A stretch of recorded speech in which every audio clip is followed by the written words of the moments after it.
Hello, Life Groups. Welcome back to this week as we talk about people like us. We get to Moses. If you remember the story of Moses and how he started off, there was a command in Egypt for all the Hebrew families, if there was a male that was born, for them to be put to death. And Moses' mom keeps him alive, keeps him secure until she can't really hide him anymore, and then places him in a river.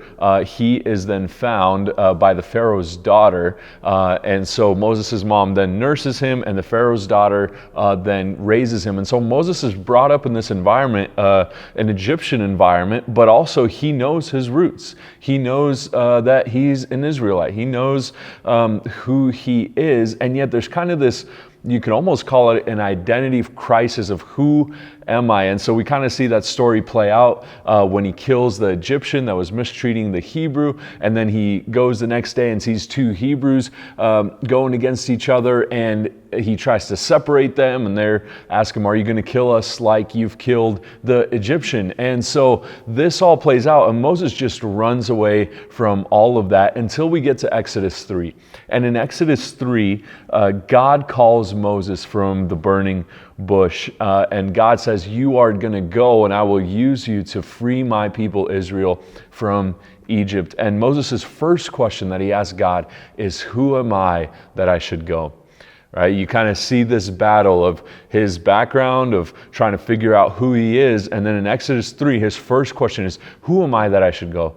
I'm no longer powerful in Egypt. I'm no longer powerful among my people. Like, who am I that I should go? And so a good question for you to discuss when talking about identity is, what are these identities that people assign to themselves today? What are the identities that people say, well, this is what my life is, or this is who I identify as. And then we really see Moses' life after that. He begins to root himself in who God has called him to be, and in really in Christ and what God has called him to.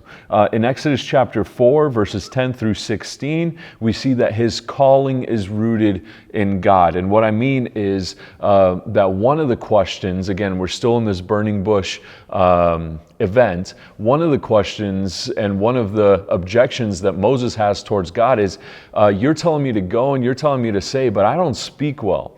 And he says, I'm slow of speaking. I have a bad tongue. And God's response is, well, who created you?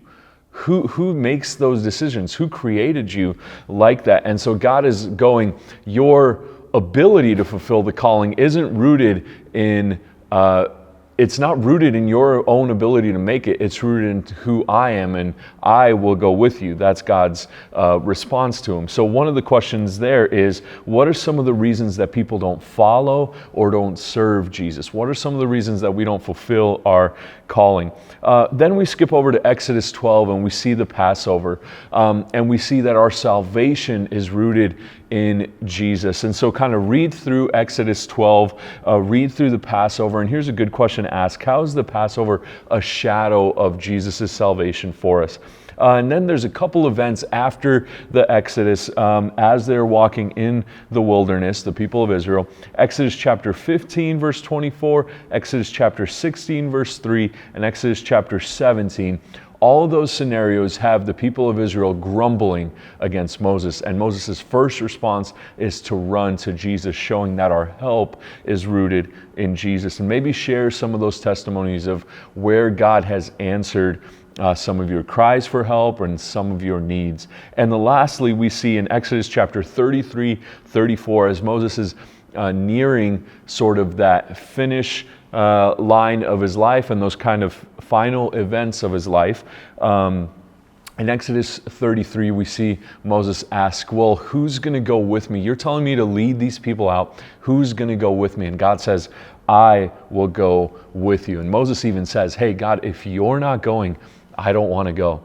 If you're not going to come with us, we're not going. We don't want to go. And so you see Moses transition into seeing seeing God as the highest priority. And so a question for us is, do we see Jesus as the highest priority? Do we see Jesus as the ultimate person to know and then to have that relationship with. And the second question, kind of to add to that, how do we know if Jesus is the highest priority for us? And then in Exodus 34, you see this when Moses, after he meets with God, after he has a conversation with God, his appearance changes, and everybody's able to see Moses' appearance has changed.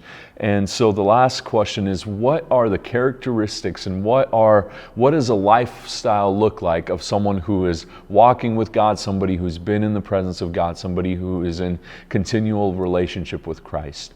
And so hoping that through these events with Moses, we see ourselves, or we see him find his calling, find his salvation, find his help, his life, and find it rooting in God. And so how does it for us, how do we live those kind of lives that are fully rooted in Jesus? Blessings as you discuss.